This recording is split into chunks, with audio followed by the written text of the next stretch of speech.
Yeah. Yes, it is actually part of the review. It's one of the questions we're looking at. Simon Baines.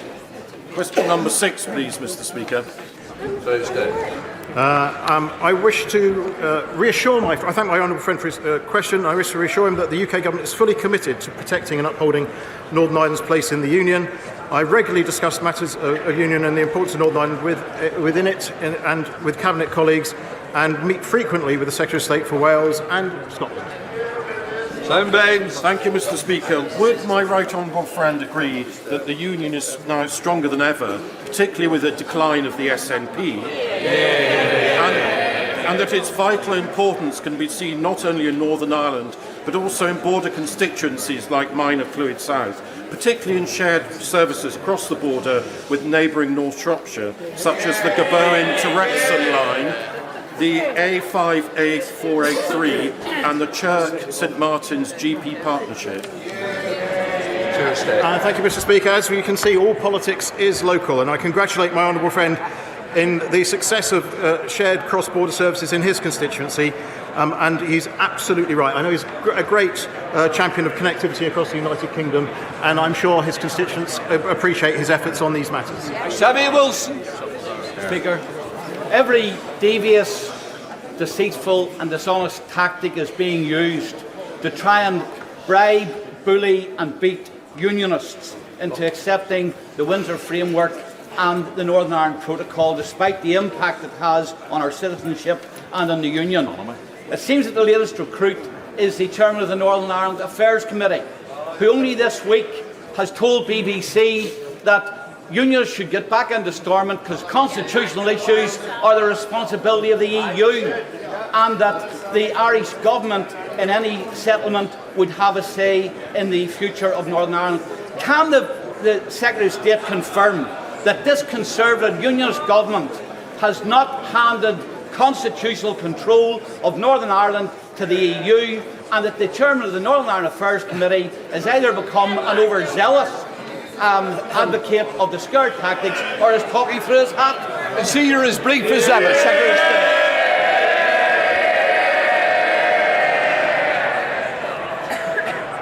Well, based on that, Chair, the Select Committee Chair has a lot of work to do to increase his popularity in this House. I think, as ever, the honourable gentleman asks a question in his characteristic shrinking violet way, and I have to say I completely disagree with what he says about my right honourable friend. But we need to get a deal done now. The people of Northern Ireland want to get a deal done. It is time for a deal to be done. Let's get the executive back up and running. Before we come to Prime Minister's questions, I'm pleased to inform the House that since last week we've been providing British Sign Language coverage on all question statements as a matter of course. This is available directly on parliamentlive.tv and is also available to broadcasters, media outlets who may be interested in taking up the live feed. I'm delighted that House Service has been able to deliver this significant improvement to accessibility of our proceedings. We now start with questions, Prime Minister. Jason McCartney. Question 1, please, Mr. Speaker. Prime Minister. Mr. Speaker, this morning I had meetings with ministerial colleagues and others in addition to my duties in this House. I shall have further such meetings later today. Jason McCartney. Thank you, Mr. Speaker. According to the Alzheimer's Society, nearly 5,000 people are currently living with dementia in my Colne Valley constituency, of whom 3,153 have had a formal diagnosis. That figure went up by 1 this week with my dad's diagnosis. My dad is my constituent. Will my right honourable friend pledge to make dementia a priority by driving up diagnosis rates, bolstering dementia research, investing in social care and improving access to the most innovative diagnostic methods and improving access to new life-changing treatments? Prime Minister. Well, can I send my warmest wishes to my honourable friend and his father and family, and I recognise that a dementia diagnosis can bring worry, both for the person who is diagnosed, but also their wider family. And my honourable friend is absolutely right about the timely diagnosis of dementia. It's vital to make sure that those affected can access the care and support they need. NHS England is actually carrying out a pilot to make sure that we can improve dementia diagnosis in care homes. Our major condition strategy also includes a focus on dementia, but crucially, as my honourable friend said, we are now doubling the funding for dementia research so we can help everyone, including his father. We now come to the Leader of the Opposition, Keir Starmer. Can I send my best wishes to the honourable member and his father also, and all those suffering in this way? Mr. Speaker, I can't let today pass without saying how saddened I was by the tragic death of Bronson Battersby, aged just 2, who died in heartbreaking circumstances in Skegness. I know that this House will join me in sending our deepest sympathies to his family. Mr. Speaker, the government has been forced to admit that it has lost contact with 85% of the 5,000 people earmarked for removal to Rwanda. Has he found them yet? Prime Minister. Mr. Speaker, what I can tell the honourable gentleman is that in spite of him blocking every single attempt that we have taken, we have managed now, because of our actions, to reduce the number of people coming here by over a third last year, remove over 20,000 people from this country back to their home countries, carried out 70% more illegal enforcement raids, arrested hundreds of people, closed down thousands of bank accounts, and processed over 100,000 cases, the biggest number in over 20 years, Mr. Speaker. That's because on this side of the House, we want to stop the boats, we have a plan, it's working, and with him, we would just go back to square one. My first thought is, how do you actually lose 4,250 people? Then you remember that this is the government that scrapped HS2, but the costs are still rising by billions. This is the government that spent £400 million of taxpayers' money on a Rwanda scheme, yet can't deport a single person.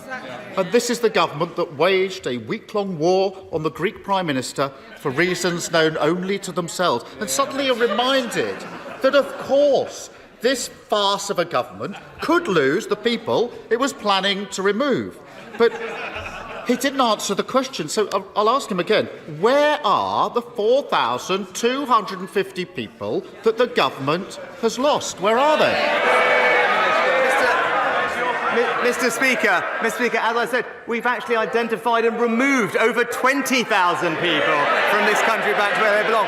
But he asks these questions about the Rwanda scheme, Mr. Speaker. That it is important that we get this up and running, because it's important, as the National Crime Agency say, that we have a working deterrence to resolve this issue. That's indeed how Australia solved this problem, and that's how Albania has worked for us. But we know he asked these questions, Mr. Speaker, about the detail of these things, but we all know he doesn't actually care about solving this problem, and we know this because when the BBC asked him about the Rwanda plan, they quizzed him. They said, if the numbers crossing the channel on small boats decline, i.e. so it's working, would you still reverse it? The Labour leader said yes. It's crystal clear he doesn't have a plan, and it will be back to square one, Mr. Speaker, spending £400 million on a plan not to get anybody to Rwanda whilst losing 4,000 people is not a plan. It's a farce. Only this government could waste hundreds of millions of pounds on a removals policy that doesn't remove anyone. Only this government could claim that it's going to get flights off the ground only to discover they couldn't find a plane.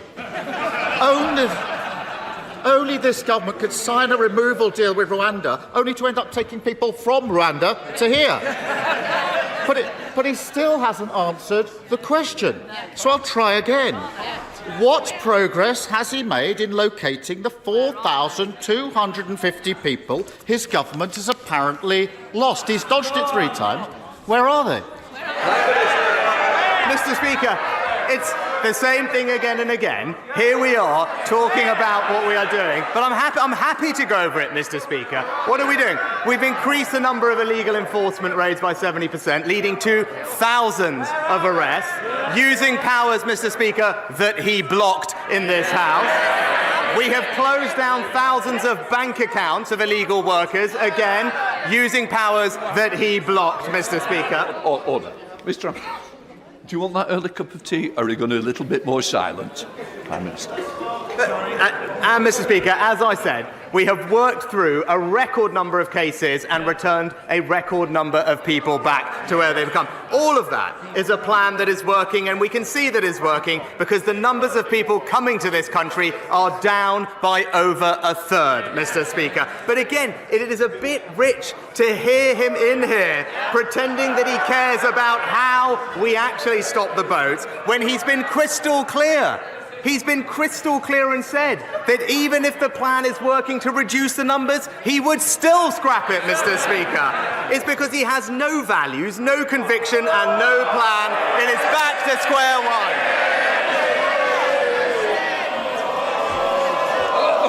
No. Yes, He hasn't got a clue where they are, has he? I can tell you one place they aren't, and that's Rwanda. Because the only people who sent to Rwanda is cabinet ministers. And for all the word, the ridiculous thing is, we know the Prime Minister himself doesn't even believe in this Rwanda gimmick. He had to be talked out of scrapping the whole thing. He didn't want to fund it. He didn't think it would work. When he sees his party tearing itself apart, hundreds of bald men scrapping over a single broken comb, doesn't he wish he'd had the courage to stick to his guns? Well, Mr. Speaker, now, I have absolute conviction that the plan we've put in place will work. Absolute conviction, because I believe it's important that we grip this problem. Now, he spends a lot of his time in this House talking about his time as a lawyer, Mr. Speaker, and I would urge him to listen to them, because Lord Wolfson has said that our bill severely limits the... Four eminent KCs have said that it is undoubtedly the most robust piece of immigration legislation this Parliament has seen, and Mr. Speaker, a former Supreme Court...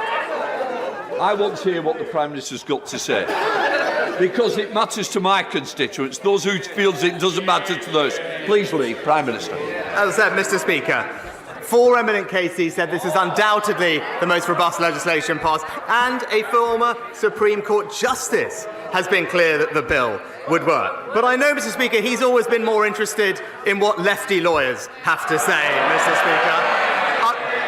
I've even got here the textbook that he authored for them. And it's called, and I quote, European Human Rights Law by Keir Starmer. So... Prime Minister! Prime Minister, when I stand up, please sit down.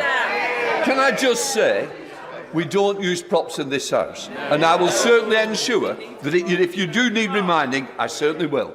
Keir Starmer. It's such utterly pathetic nonsense. He's been brutally exposed by his own MPs yet again. He's got one party chair who says she hopes the Lords will rip his Rwanda deal to pieces. He's got two more who had to quit because they don't think it'll work. All of them appointed by him, all now in open revolt against his policy, each other, and reality. Is there any wonder they all think this gimmick is doomed to failure when the Prime Minister himself doesn't believe in it?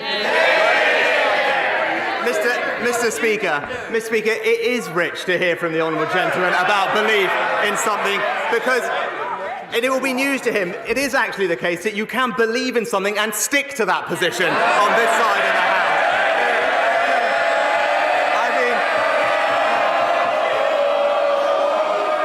I will say to this side. Oh, hello. Somebody's jumping in from over. Can I just say it's very important. It's an important day. People want to know what's going on. So I want my constituents, just like yours, to hear what the Prime Minister's got to say. Prime Minister. Just this week, Mr. Speaker, we had another example of the honourable gentleman doing one thing, saying another, because this week he backed the Home Secretary in banning the terrorist group Hizb ut-Tahrir, despite him personally using the European Court of Human Rights to try and stop them being banned. And don't take my word for it, Mr. Speaker, the extremist's own press release said, and I quote, the Hizb ut-Tahrir legal team led by Keir Starmer. Now, I know he doesn't like talking about them because they've been a client, but when I see a group chanting jihad on our streets, I ban them, he invoices them.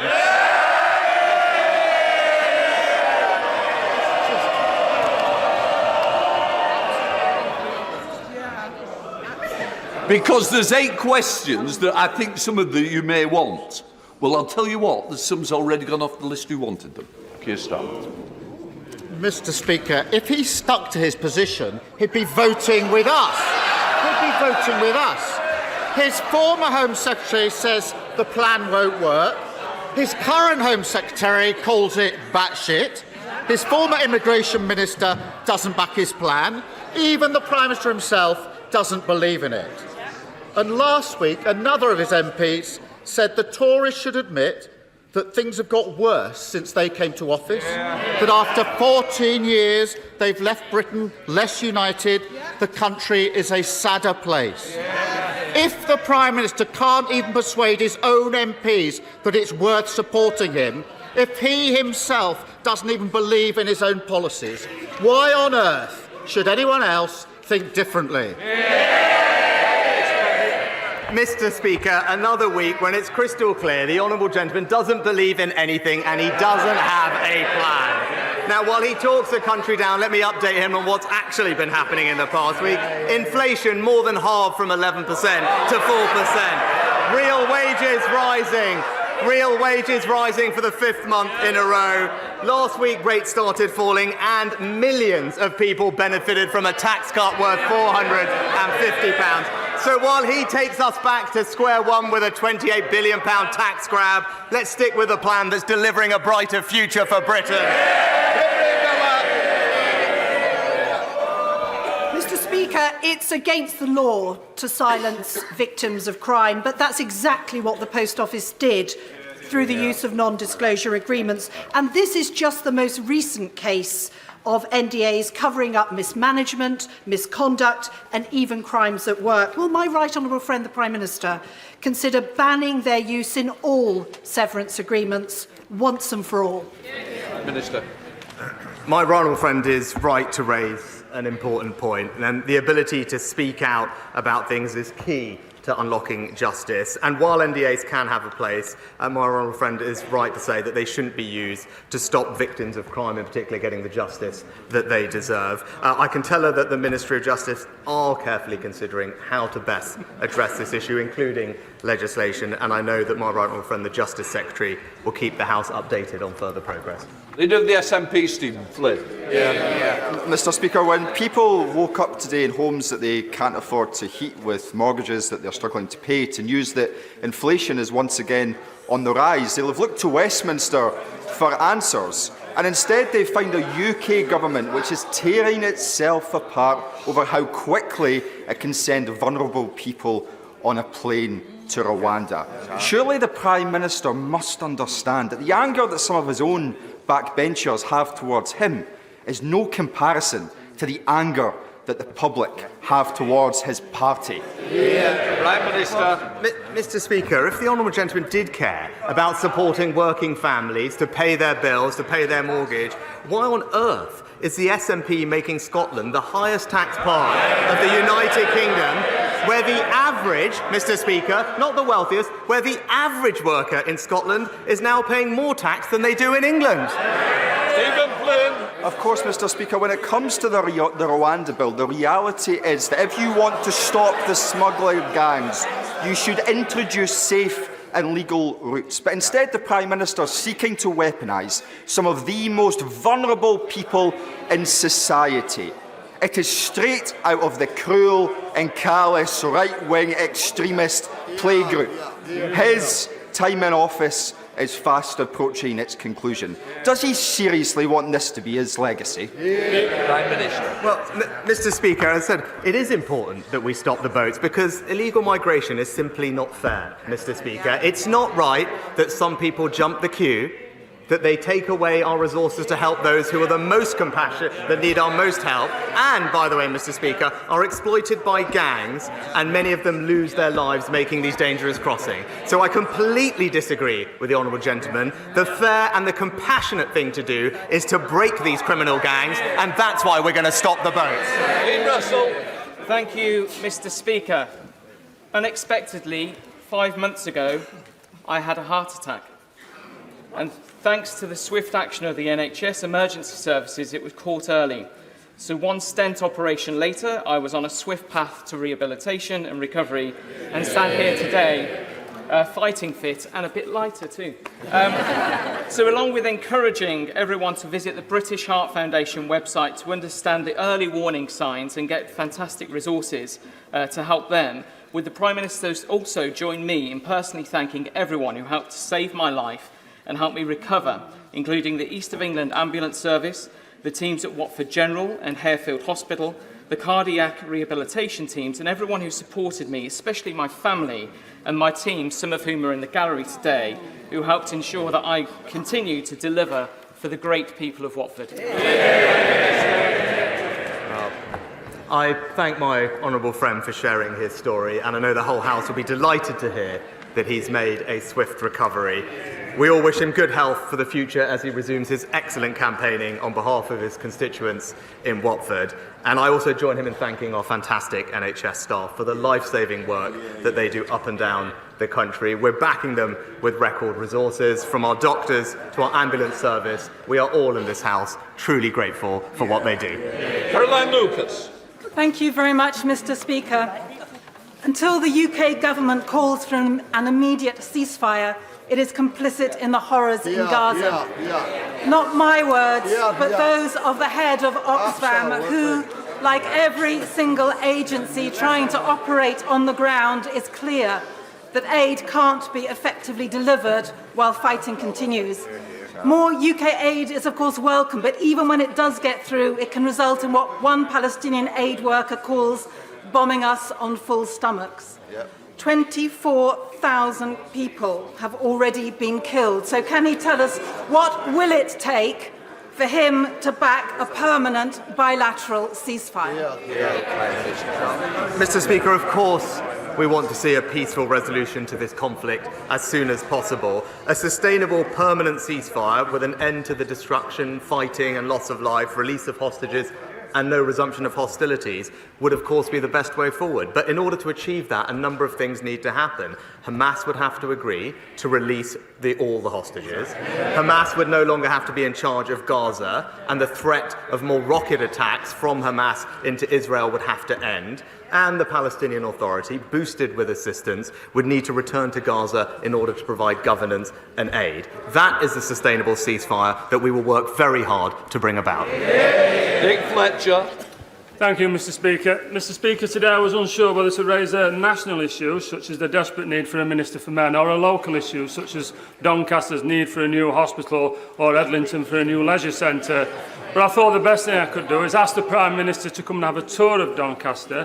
And while I'm showing him around my hometown, I can press the need for a Minister for Men, I can show him the site for a new hospital, and I can introduce him to the people of Edlington so he can discuss their new leisure centre. So will the Prime Minister accept my invitation? Well, thanks to my honourable friend's fantastic campaigning on behalf of his constituents. Doncaster City Council has received, I think, more than £80 million in levelling up funding to support its regeneration products. And most recently, Doncaster has been awarded £20 million in our long-term plan for towns over the next 10 years, which I know he is working very hard to make sure is prioritised for local people. I would be delighted to discuss those projects and his other ideas when I come and visit him as soon as my diary allows. Julie Elliott. Thank you, Mr. Speaker. 71% of requests for funding from the Community Ownership Fund aimed at saving libraries, pubs and village halls have been rejected since 2021. Yeah. It pits communities against each other and does nothing to address the underlying causes that have led to the loss of these much-loved assets. Yeah. When will the government offer more than a simple sticking plaster for our towns, high streets and communities? Prime Minister. Well, Mr. Speaker, I set up the Community Ownership Fund when I was Chancellor, and it is doing fantastic work, funding hundreds of projects across the country, including, I believe, one in the Honourable Lady's own constituency, the Back on the Map scheme. It is there to support local communities to take over assets, whether it's pubs, village halls or other community assets, and it's doing a fantastic job. It's right that there's a competitive process because we want to make sure that that money is deployed in the areas where it can make the most difference. Greg Smith. Thank you, Mr. Speaker. Overcrowding on Chiltern railways has become a daily misery for commuters from stations like Haddenham and Tame Parkway and Princes Risborough in my constituency, the root cause of which is an ageing fleet constantly breaking down and shorter trains having to be run. There are proposals on the table for both short-term additional capacity and long-term fleet renewal. So will my right honourable friend, the Prime Minister, instruct the Department for Transport to fast-track those proposals so we can end overcrowding on Chiltern? Prime Minister. And I agree with my honourable friend that the performance on Chiltern hasn't been good enough in recent times. I know that Chiltern have recently begun engagement with the rolling stock leasing market, which will help reduce overcrowding, but also together with DFT, they're looking at providing additional capacity at peak times. So I know my honourable friend, the Rail Minister, will ensure that these plans continue to progress and keep my honourable friend updated. Patrick Rady. Thank you, Mr. Speaker. What exactly is it about the prospect of deportation to Rwanda that makes the government think it will be such a deterrent to asylum seekers? Does it think that life in Rwanda is somehow less comfortable, less secure, less safe than it is here in the United Kingdom? What does the government think is wrong with Rwanda that means asylum seekers won't want to live there? It's nothing there's anything wrong with it, it's just that it's not the United Kingdom, Mr. Speaker. And I have to point out to the honourable gentleman, deterrence works. We know that it works because our scheme with Albania has ensured a 90% reduction in arrivals from that country. To Therese Coffey. Mr. Speaker, I know my right honourable friend the Prime Minister is committed to energy security and the development of renewables, as am I, and that's why Sizewell C started a DCO this week. However, there are plenty of other developments which are happening on greenfield sites where CPOs are planned to be used by National Grid to plough up farming fields used for food but also tree production as well, when there are brownfield sites already available connected to the network. National Grid is refusing to publish its study of Bradwell and why they deem it would not be suitable for this connection of offshore wind farms and interconnectors. Will he meet with me to discuss this and other East Anglian MPs and also to use the powers of his office to get that study published? As my honourable friend will know, the planning applications for new infrastructure are managed independently, so I can't comment on specific cases, but I do agree with her that it's important to listen to the views of local communities like those that she represents across Suffolk and East Anglia. I know my honourable friend for Aberdeenshire West was visiting her area recently to mark the commencement of the project at Sizewell C, and I can assure her that relevant ministers will continue to pay close attention to her concerns. Stevens. Thank you, Mr. Speaker. The Leader of the House last week correctly described the contaminated blood scandal as on another level compared to other scandals. Now that Sir Brian Langstaff has announced today the publication of the final report of the infected blood inquiry, he reminds us, Mr. Speaker, that his principal recommendation remains that a compensation scheme should be set up with urgency and that no one should be in any doubt about the serious nature of the failings over more than 6 decades that led to catastrophic loss of life and compounded suffering. Prime Minister, over 100 parliamentarians wrote to you this week, so can you tell us now when those affected will be paid compensation for their loss? My Mr. Speaker, I'm acutely aware of the strength of feeling on this issue and indeed the suffering of all of those impacted by this dreadful scandal. I gave evidence to the inquiry last year, and as I said then, I recognise the suffering that thousands have experienced over decades. He will know that the Minister for the Cabinet Office updated Parliament on this towards the end of last year. He'll know it's a highly complex issue. Interim payments have been made in some cases, and we are committed, absolutely committed, to responding to the final report as quickly as possible following its publication. Robert Neal. Mr. Speaker, last week, Conservative-controlled Bromley Council's children's services were rated outstanding by Ofsted in all 4 areas of inspection. Only the 3rd time that has happened under the current framework. Will he join me in congratulating the officers and members of Bromley Council, and perhaps even visit Bromley and see our new cost-saving civic centre? Well, perhaps not quite on my way to Doncaster, but I'll bear it in mind. But can I join my honourable friend in paying tribute to Bromley Council and all the officers involved in providing what is an incredibly important service in their local community and looking after some of the most vulnerable children in our society. They all deserve our thanks and our praise for their brilliant efforts. Dr. Rupert. Thank you, Mr. Speaker. HS2 promised to transform intercity travel and my seat where Old Oak Common will be one day. But after Leeds and Manchester were ditched, it's London ends now in doubt. Could the PM today commit to ensuring it at least reaches Euston, or is he intent on stopping all transport forms, except private jets, maybe? Prime Minister. I think her leader might have something to say about the forms of transportation, Mr. Speaker, and perhaps on HS2 as well, because I still haven't actually heard from him his position on the whole subject. But we have, Mr. Speaker, I would say Old Oak Common is destined to be one of the foremost stations in the country because of the stationment and the extra connectivity that it will have across London as the initial terminus for HS2 trains. And as we said at the announcement, we are working with the private sector, as we have done in other developments in London, to raise private money, save the taxpayer money, and deliver the connection to Euston as planned. Thank you, Mr. Speaker. I've just got back from the inaugural Women's Health Summit. During the summit, it was announced that the specialist maternal mental health services will now be available to women in every part of England by March. This is particularly pertinent for me after one of my constituents, Jessica Cronshaw, passed away whilst pregnant with her baby Elsie after suffering with severe pregnancy sickness, hyperemesis gravidarum. So can I thank the government for following through with this important reform and push him to keep going with the spirit of this reform so our NHS is fit for women in the future. That we want it to across the country. Andrew Gwynn. The Conservative candidate for the Wellingborough by-election yesterday revealed that the Conservative Party had offered her a deal to be the candidate if the previous member, her partner, stood down without a fuss. The Prime Minister said just last week that candidate selection is all done locally within his party. So would he now like to deny that this secret deal was offered?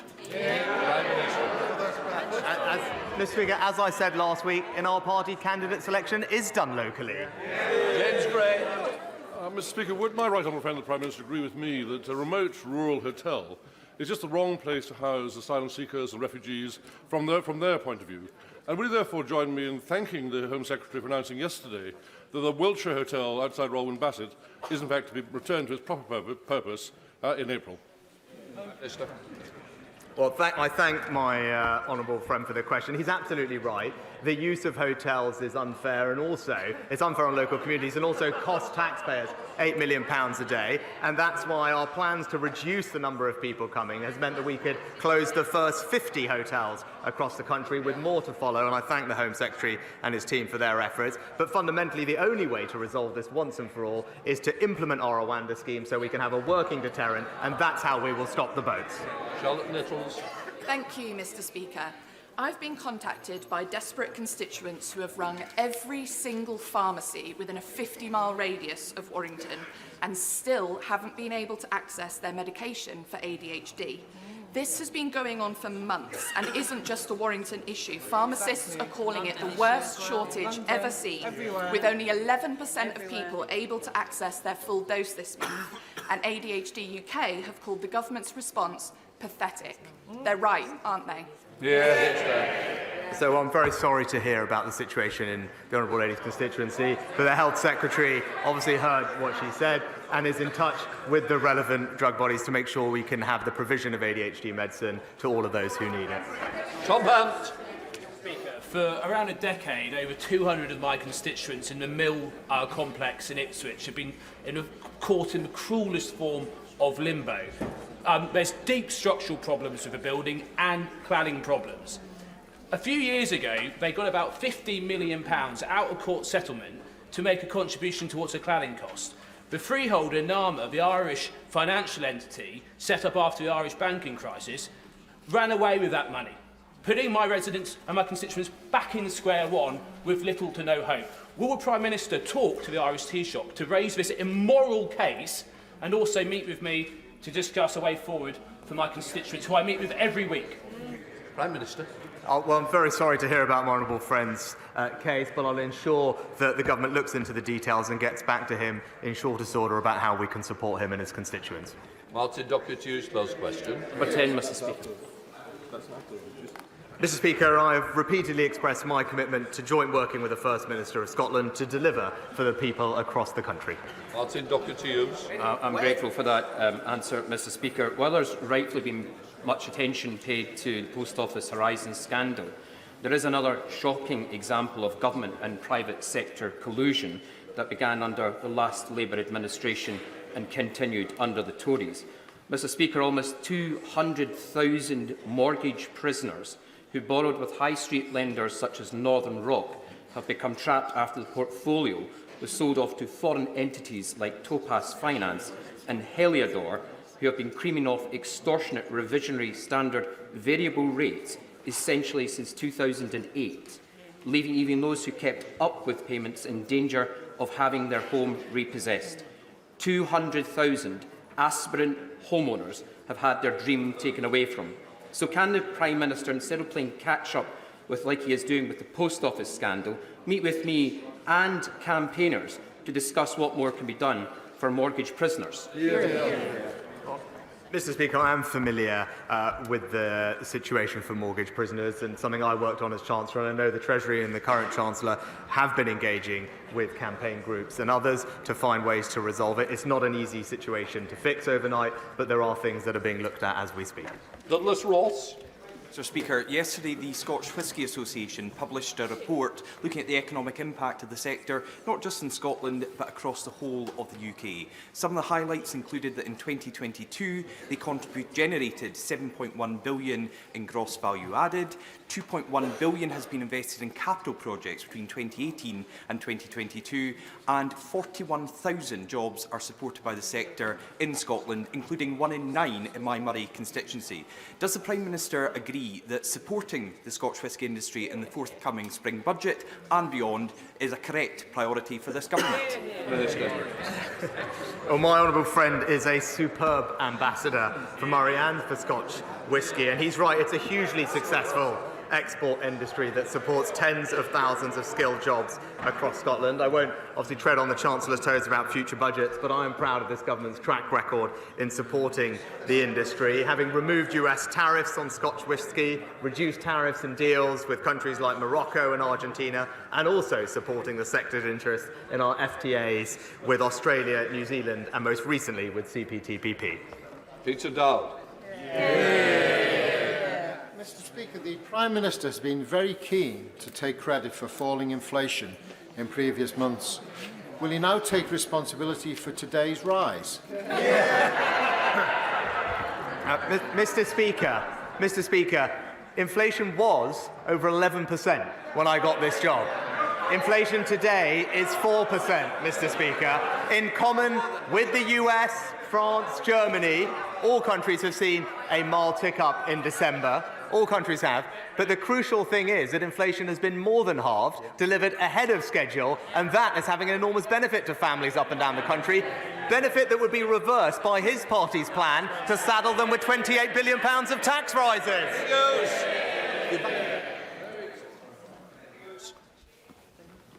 Mr. Speaker, I'm a keen parkrunner in Walsall, but I'm also part of the core team of volunteers that recently brought parkrun to Tamworth. So in the 20th anniversary year of parkrun, will the Prime Minister join me in encouraging other towns that don't yet have a parkrun to get one? Prime Minister. Well, it's great to hear that my honourable friend is an avid park runner, and I thank him for actually volunteering so that the people of Tamworth can enjoy one too. I completely agree with him. When I had more time, I was a regular at the North Allerton Park Run and the Junior Park Run as well, which I recommend for those with children. It is a fantastic and accessible way to get people moving, and I join him in encouraging everyone to get involved in his local area and beyond. Daisy Cooper. Thank you, Mr. Speaker. At the last general election, residents in West Hertfordshire were promised a new hospital, but we are still waiting for the green light and having to put up with broken lifts and overly crowded treatment wards. In other parts of the country, there are entire hospital buildings that have had to be closed down, like the one in Stepping Hill in Stockport, because they are structurally unsafe. From broken promises on new hospitals to the backlog of repairs, people are sick and tired of waiting. So can the Prime Minister tell me, by the time of the next general election, how many of the broken hospitals will be fixed, and will my residents be able to point to a single spade in the ground? Yeah. Well, Mr. Speaker, we're investing record sums to not just deliver 40 new hospitals across the country, but 90 different hospital upgrades. And she'll be familiar with the plans, I hope, at West Hertfordshire Trust to develop a new emergency and specialty care facility at Watford General, including women's and children's services. It will make an enormous difference to residents in the area. Leave it. Thank you, Mr. Speaker. A recent BBC News article raised fears that Blyth could become a ghost town, as we see our shopping centre closed to be replaced by a new higher education facility. Residents are right to be concerned, and I have personally seen decades of Labour neglect and decline in our town. And I really have. But this Conservative government has invested hundreds of millions of pounds to level up my constituency with spades in the ground as I speak here in the House of Commons. Can my right honourable friend assure me that the rebirth of our towns will continue as a key focus of this Conservative government? Well, my honourable friend is absolutely right, and I commend him for being such a strong advocate for Blyth. And nearly half of the recent Towns Fund has been distributed to northern regions in England to level up constituencies like his own, and that is the difference. As he said, after years, if not decades, of neglect under the party opposite, it's this government that is levelling up across our country. Final question, Ian Mans. I'm very grateful, Mr. Speaker. In June 2022, to some fanfare, the government announced the approval of £41 million for a package of works for the restoration of the Tyne Bridge, which is the route of the A167, the old A1, and it connects Gateshead with Newcastle city centre, and is instantly recognisable around the world as an emblem of Tyneside. However, the funding is still awaiting sign-off within the Department of Transport, and work cannot progress. So given the scale and the complexity of the work that's required, and the significant additional cost implications if funding doesn't come forward, can we actually have the money, please, to get on with the work so that the bridge will be ready for its centenary celebrations in 2028? Well, Mr. Speaker, I'll ensure that the relevant minister gets back to him with an update on the project, and I'm pleased not just investing in that project in his area, but also following on from the last question, I know his area has received levelling up funding worth £20 million to help transform the visitor economy in Gateshead. Yet more example of this government investing to level up across the north and across the country. That completes Prime Minister's questions.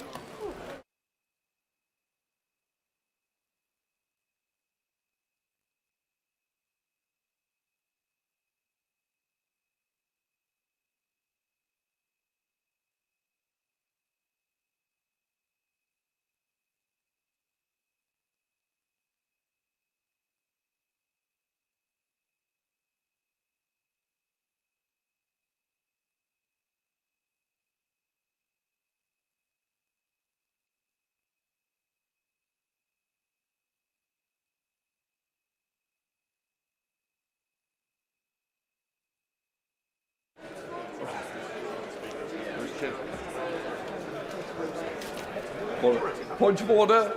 Dame Diana Johnson. Mr Speaker, further to the question asked by the Honourable Member for Glasgow South West and the announcement this morning by Sir Brian Langstaff about the report on the infected blood inquiry now being scheduled for publication in May, the Honourable Member also raised that Sir Brian said very clearly in his comments this morning, my principal recommendation remains that a compensation scheme should be set up with urgency, and he made that recommendation in April 2023. The Prime Minister did not respond to what Sir Brian has said this morning, and I wondered whether, Mr Speaker, you'd had any indication there'll be a statement from the Cabinet Office to set out what they are going to do about complying with the recommendations made by Sir Brian. Can I just first of all say this is a very important issue, and I do know that the Honourable Lady has certainly campaigned all the way through to ensure that people are recognise the suffering they've had and the tragedies within those families. What I would say is I'm not responsible for the Prime Minister's answer, and I would say is I've been given no notice that a statement is coming. But what I do know, and I can be rest assured, that the Honourable Lady will not stop at the question she's just asked, but she will pursue it through other avenues to ensure that the question she asked is answered somewhere. Right, we now come to presentation of bills. Tim Farron. Thank you. Outdoor Education Bill. Second reading what day? Friday, 21st of June, sir. Friday the 21st of June. Okay, Tim, thank you. Right, we come to the 10-minute rule motion. I call Caroline Lucas.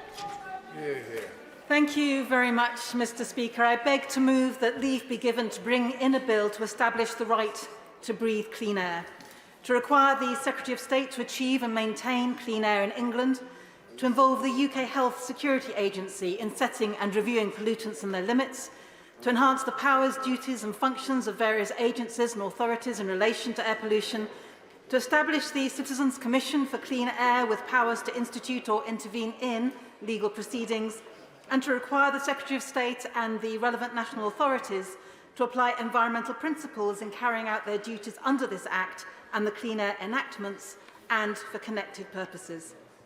Madam Deputy Speaker, in 2013, the life of 9-year-old Ella Roberta Adukisi-Deborah was tragically cut short when she suffered a fatal asthma attack. Ella lived close to the heavily congested South Circular in Lewisham, and following an inquest in 2020, she became the first person to have air pollution listed on her death certificate, with the coroner, Philip Barlow, concluding that, and I quote, Ella died of asthma contributed to by exposure to excessive air pollution. Next week would have been Ella's 20th birthday, and I know that all of our thoughts will be with her family at this time.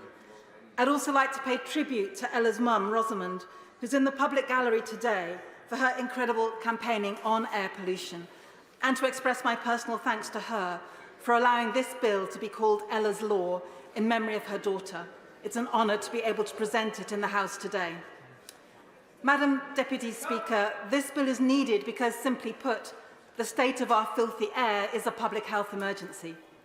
Air pollution is associated with conditions like asthma, heart disease and cancer, and has been shown to impact our mental health too, leading to an increased risk of schizophrenia, depression and anxiety.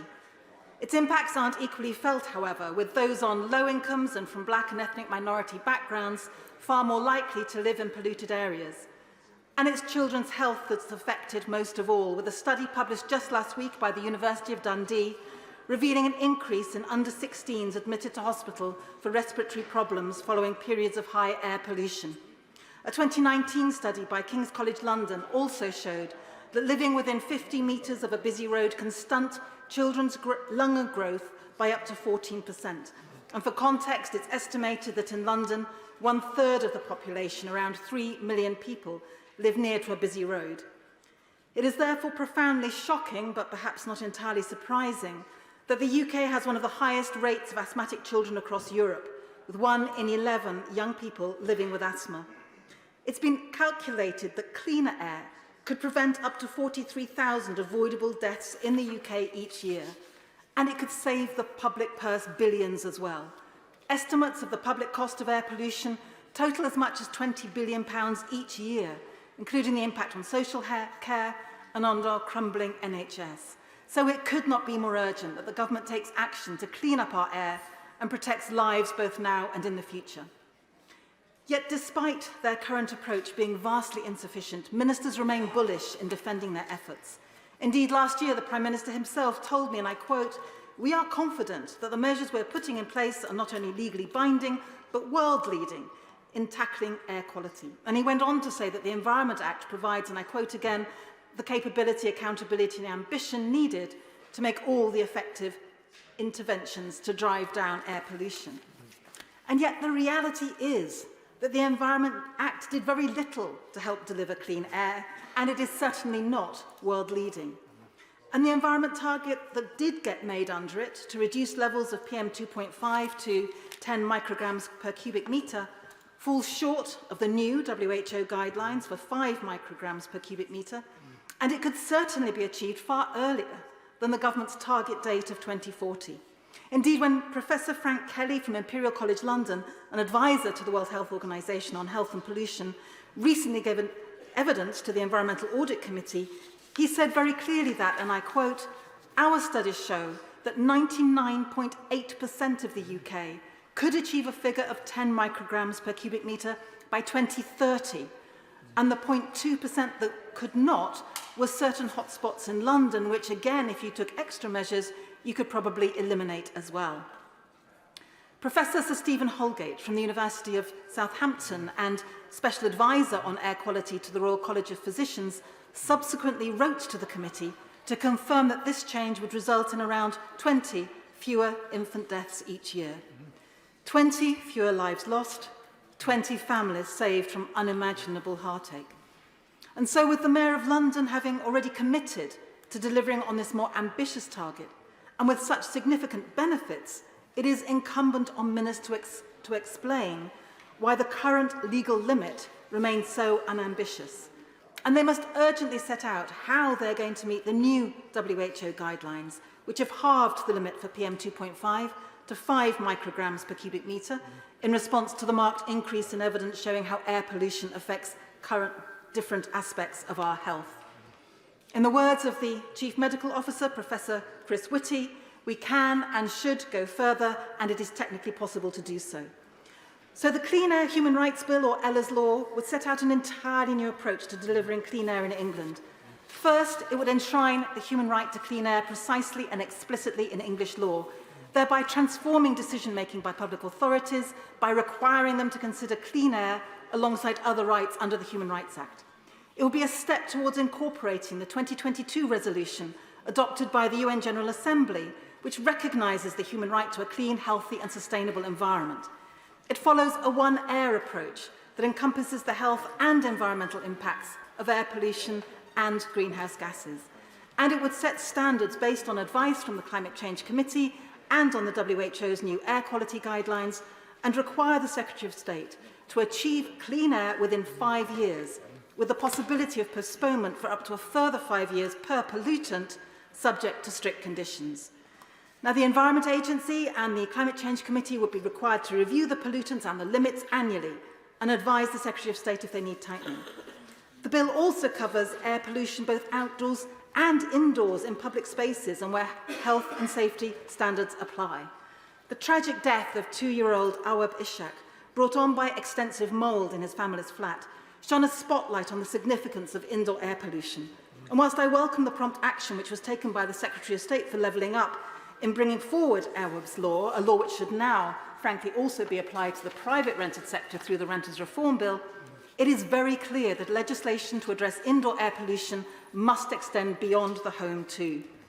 Especially since, on average, we spend around 80% of our lives indoors, whether for work or study or leisure. And finally, in order to ensure independent scrutiny and continuous improvement, this bill would establish a Citizens' Commission for Clean Air, which would review annually the Secretary of State's compliance with the provisions of the bill and advise the Secretary of State where improvement is needed.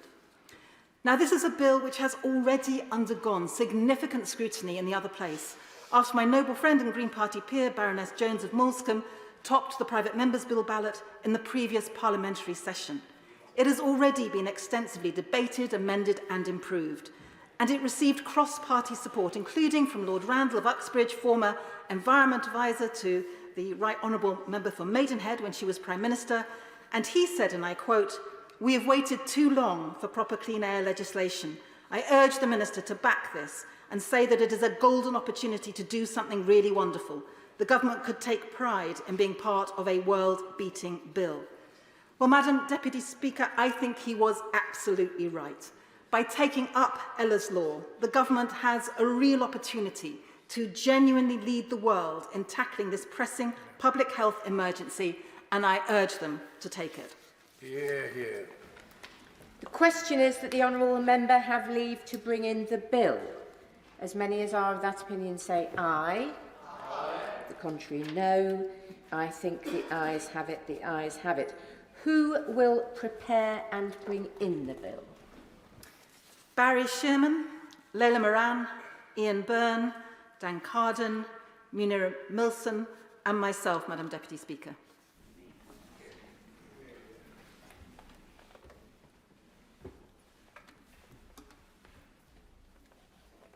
Caroline Lucas.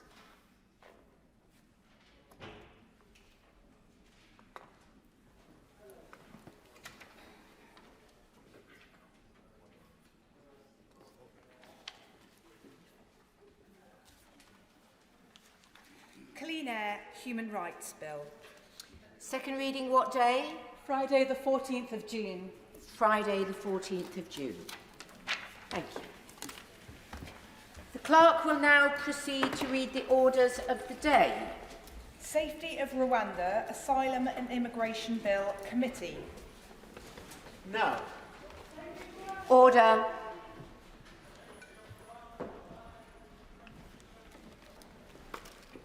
Sergeant.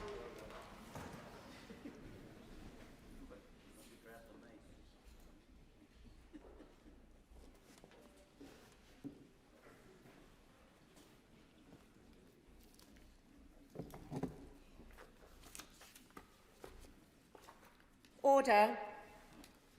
Safety of Rwanda Asylum and Immigration Bill. I remind members that in committee, members should not address the Chair as Deputy Speaker. Please